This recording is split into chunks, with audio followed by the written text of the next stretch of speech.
É um prazer estar mais uma vez com você para ministrar esta pré-aula intitulada Só o Evangelho muda a cultura humana. É, portanto, a lição 10 da Casa Publicadora das Assembleias de Deus, referente ao primeiro trimestre de 2020. Nós vemos aqui no texto áureo o apóstolo Paulo escrevendo aos Tessalonicenses, no capítulo 1, versículo 9. Porque eles mesmos anunciam de nós qual a entrada que tivemos para convosco e como dos ídolos vos convertestes a Deus para servir ao Deus vivo e verdadeiro.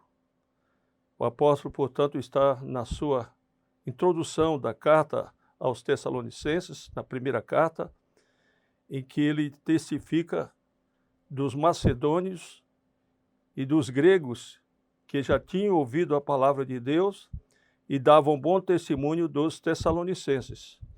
O apóstolo exatamente conclui nesse versículo: como dos ídolos vos convertestes a Deus para servir ao Deus vivo e verdadeiro. Então nós vemos o poder do Evangelho para mudar uma cultura.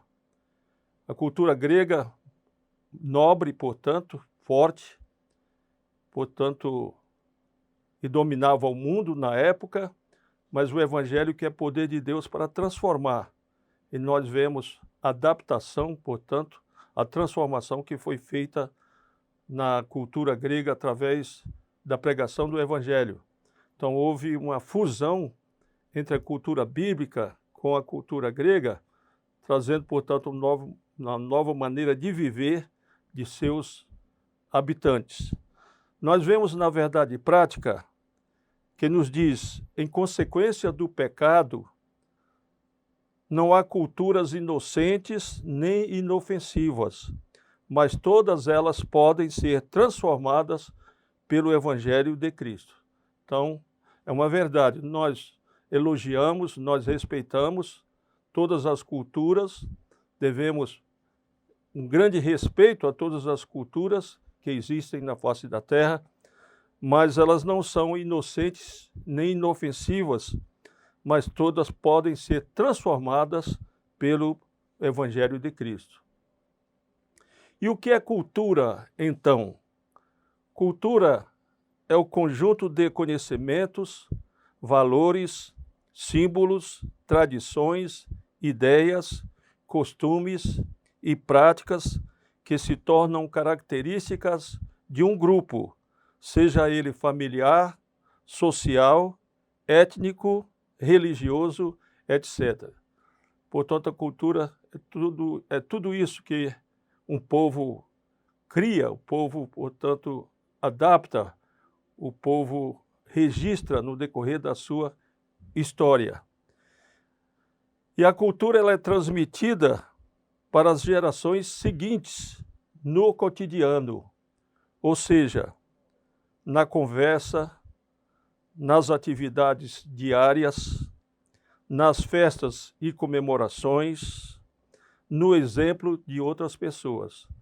Então a cultura ela é assimilada pela geração, a geração presente que assimilou da geração passada. A geração passada transmite à nova geração os seus conhecimentos, as suas tradições, e tudo isso vem através da conversa, nas atividades diárias, nas festas e comemorações e no exemplo de outras pessoas. Toda a sociedade possui a sua cultura e toda a cultura social deve ser respeitada por todos nós. Cultura, portanto, como um conjunto único de valores que foi construído através de sua história e deve ser compreendido e respeitado. Então, nós devemos todo respeito a uma cultura. Jamais podemos anulá-la, não podemos desfazer de uma cultura, mas respeitá-la. Nós vemos como exemplo a cultura brasileira. Ela forma um verdadeiro caldo cultural, criado a partir dos costumes dos índios, dos colonos portugueses, dos africanos, dos povos europeus que vieram a partir do fim da escravidão, como italianos e alemães. Então nós vemos a riqueza da nossa cultura brasileira. Ela, portanto, iniciou com os índios. Os índios possuíam a sua cultura, a sua maneira de pensar, de fazer. Aí vieram os colonos portugueses, trazendo, portanto, o somatório da cultura europeia. E assim as culturas indígena e portuguesa, elas se fundiram para começar a construir a cultura brasileira. Depois vieram os africanos, e os africanos trouxeram também a sua cultura. Então houve uma assimilação das três culturas, a indígena, a portuguesa e a africana. Mas no término da escravidão vieram os italianos, os alemães e outros povos, trazendo também as suas culturas. Então esse conjunto de culturas forma a cultura brasileira. Portanto, é um caldo cultural, a nossa cultura brasileira, linda cultura brasileira, que nós devemos respeitar, nós devemos preservar. Nós vemos na sequência, cada cultura tem suas coisas boas e ruins. Por isso precisamos da sabedoria de Deus para entender o que é válido. Então a gente analisa uma cultura e vê coisas boas e ruins. Há os bons costumes e os maus costumes. Nós devemos abolir os maus costumes e adotar os bons costumes. Existem os bons hábitos e os maus hábitos. Nós devemos preservar os bons hábitos. Nós vemos o apóstolo Paulo como um grande exemplo de respeitador das culturas dos povos por onde ele passou pregando o evangelho. O apóstolo Paulo nunca comprometeu a verdade sobre Jesus, sempre pregou a verdade, como a Bíblia determina, portanto, que Jesus é o caminho e a verdade e a vida. Ele nunca comprometeu essa verdade, mas usou o que era bom na cultura de cada localidade por onde passou para transmitir a mensagem de Deus. Ele diz, portanto, para os que estão sem lei, tornei-me como sem lei, embora não esteja livre da lei de Deus, e sim sob a lei de Cristo, a fim de ganhar os que não têm lei.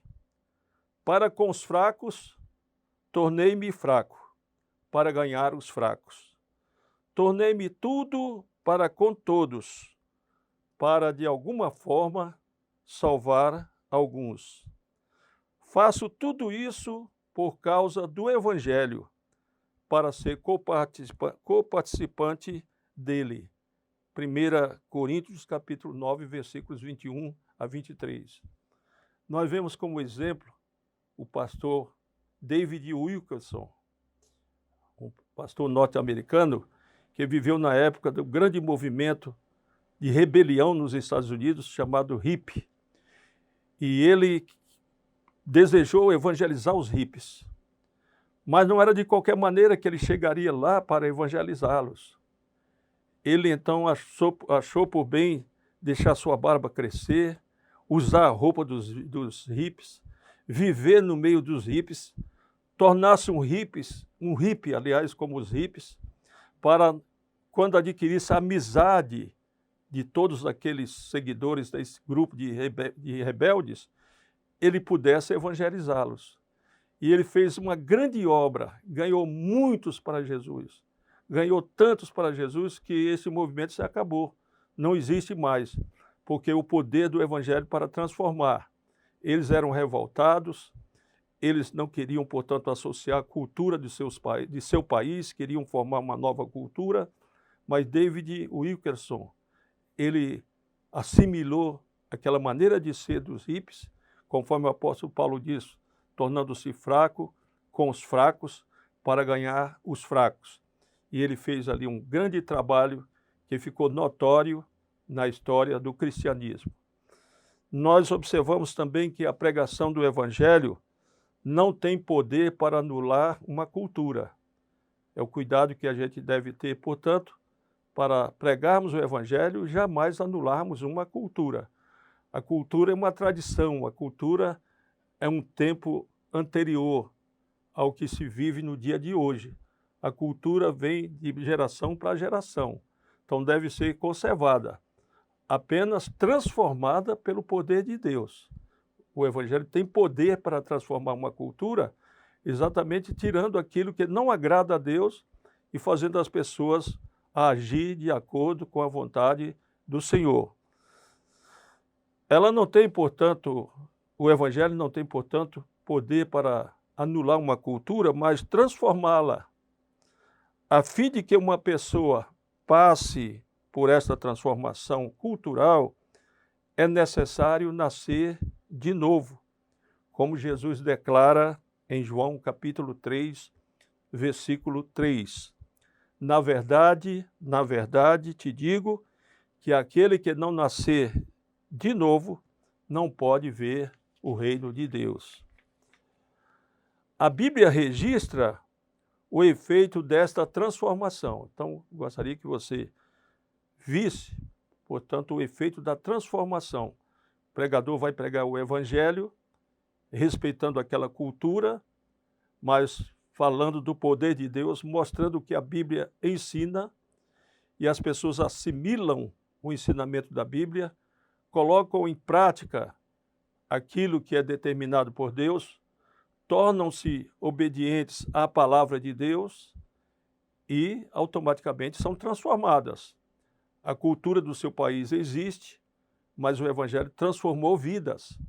E estas vidas, portanto, são condizentes com a Bíblia, com a palavra de Deus, em cumprimento do que é determinado pelo Criador.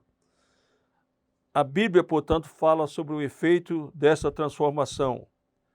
Nós vemos o apóstolo Paulo, mais uma vez, registrar: quanto ao trato passado, vos despojeis do velho homem, que se corrompe pelas concupiscências do engano, e vos renoveis no espírito do vosso sentido, e vos revistais do novo homem, que, segundo Deus, é criado em verdadeira justiça e santidade.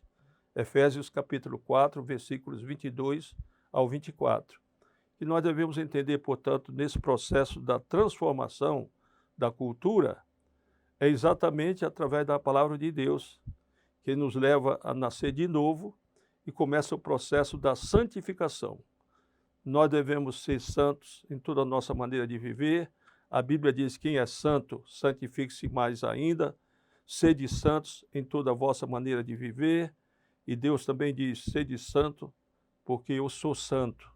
Então nós vemos esse propósito do Evangelho, de transformar culturas, não anular as culturas, mas tirar as coisas que não são apropriadas delas, substituí-las pelo ensinamento da palavra, e assim as pessoas possam ser do bem, e as nações, portanto, que receberam a palavra, sejam transformadas pelo poder do Evangelho.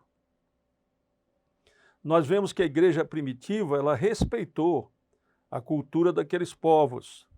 A cultura judaica era muito forte, e houve um engano por parte daqueles judeus que pregaram a palavra, obrigando as pessoas a seguir a cultura judaica.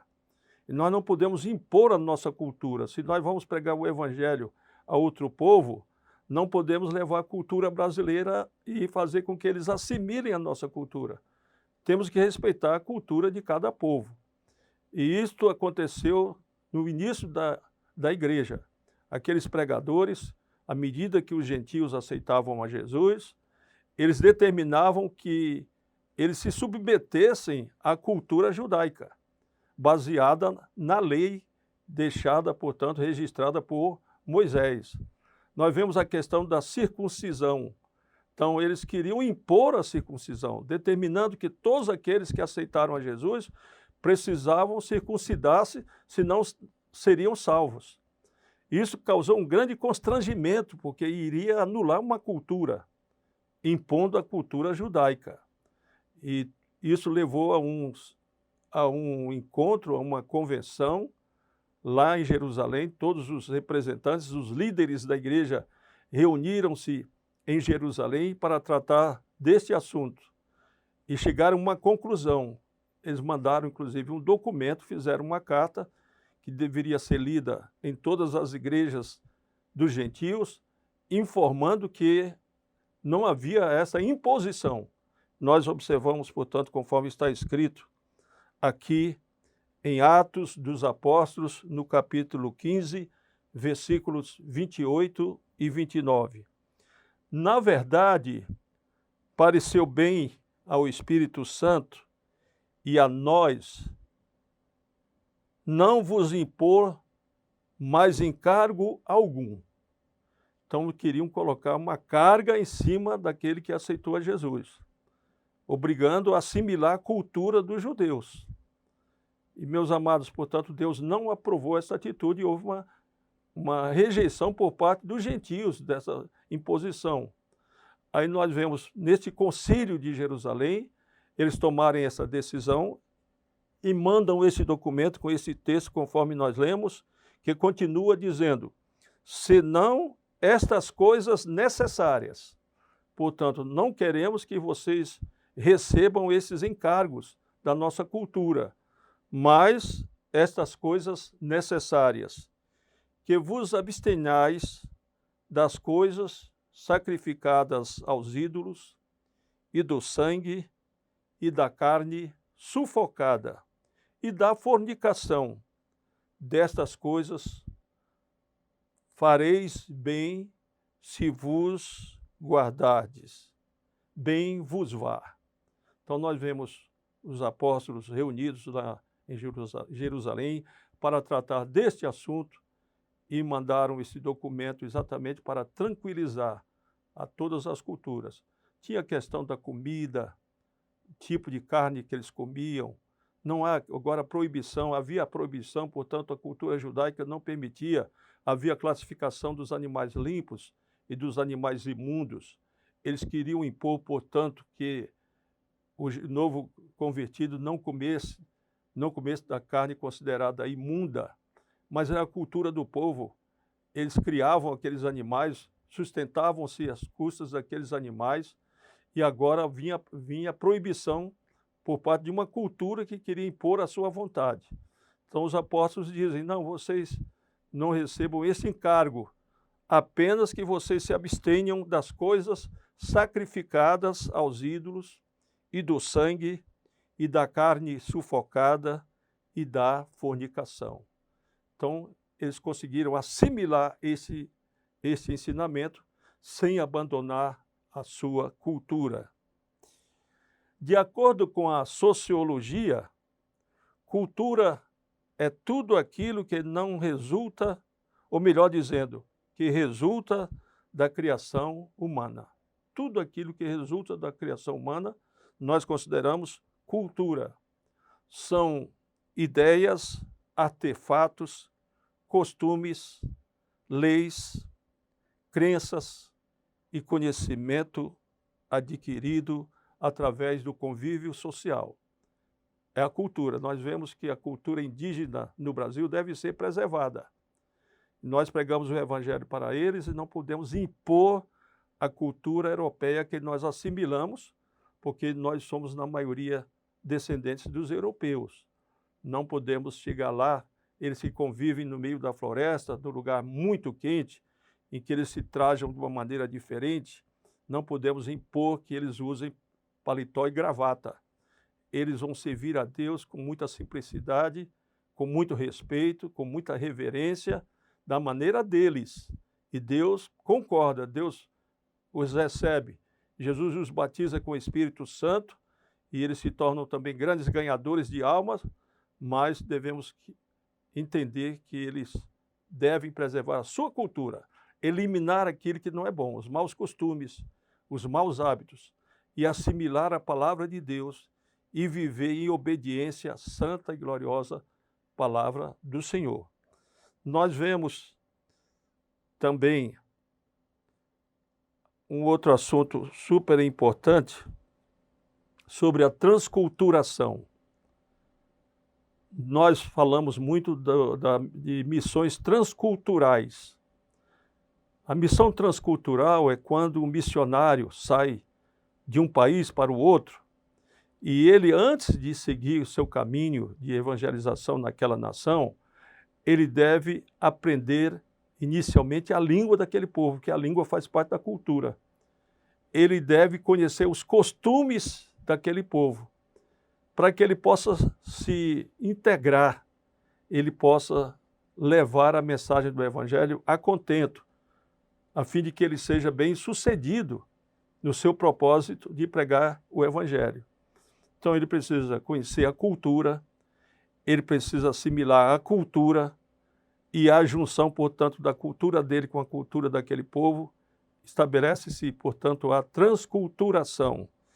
Transculturação, portanto, é a adaptação dos traços de uma cultura alheia como sendo próprios. Ainda que a transculturação decorra sem conflitos, é comum o processo passar por algumas tensões, tendo em vista que a cultura receptora se sujeita à imposição de características às quais até então não estava acostumada. Não há, portanto, desavença, mas há um pouco de tensão, porque aquela nova cultura ela vai assimilar algo importante daquela outra cultura, e essa assimilação faz com que ela se torne como própria daquela cultura que recebeu a outra cultura. Nós vemos o apóstolo Paulo, mais uma vez, como exemplo, na carta aos Efésios, no capítulo 4, versículos 25, 28 e 29. Ele nos fala sobre este assunto, sobre esta transformação. Pelo que deixai a mentira e falai a verdade, cada um para com o seu próximo, porque somos membros uns dos outros. Aquele que furtava, não furte mais. Antes, trabalhe fazendo com as mãos o que é bom, para que tenha o que repartir com o que tiver necessidade. Não saia da vossa boca nenhuma palavra torpe, mas só a que for boa para promover a edificação, para que dê graça aos que a ouvem. Vemos, portanto, o poder da cultura bíblica. A Bíblia, portanto, tem a sua cultura própria. O Evangelho estabelece também uma cultura, a cultura evangélica, para transformar outra cultura. Não é anular, como dissemos, o Evangelho não deve anular uma cultura, mas ela deve transformar exatamente com esse propósito. Quem mentia, não mente mais. Quem roubava, não rouba mais. E assim por diante. Há uma transformação de hábitos. A pessoa adquire bons hábitos, aprende a falar a verdade, aprende, portanto, a trabalhar e ganhar o seu pão de cada dia honestamente. Ele abandona, portanto, a desonestidade e tudo aquilo que era da sua própria cultura, ele descarta para assimilar a cultura bíblica, a cultura evangélica. Nós vemos que a Coreia do Sul é um exemplo, queríamos falar da Coreia do Sul como exemplo. O país antes era tipicamente pobre, era uma nação muito pobre, a Coreia do Sul, que se tornou, portanto, rica e abençoada por Deus. Ela antes era tipicamente budista, que se tornou, em sua maioria, evangélica. A nação, na sua maioria, hoje é evangélica, através de David Yong-Cho, que foi usado por Deus como um verdadeiro apóstolo, o apóstolo daquela nação. Ele pregou o evangelho de poder, e Deus fez uma transformação tão grande naquela nação, que ela se tornou rica e abençoada, e assimilou também a cultura evangélica. Quer dizer, a cultura sul-coreana é respeitada. Eles louvam a Deus através da dança. Não se pode impedir que eles louvem a Deus da maneira como louvam. Mas eles aprenderam, portanto, a temer a Deus, a obedecer à palavra de Deus e a receber a bênção que Deus destinou para aquela nação. Como dissemos, era uma nação pobre que se tornou abençoada por Deus, possui hoje várias empresas multinacionais, entre elas a Hyundai, que se tornou a maior fabricante de automóvel do mundo. O Brasil também, o nosso país, está sendo transformado pelo poder do Evangelho de Cristo. Muitos brasileiros tornaram-se evangélicos e daqui a poucos anos serão a maioria em se tratando do conhecimento da cultura bíblica. Nós vemos essa transformação.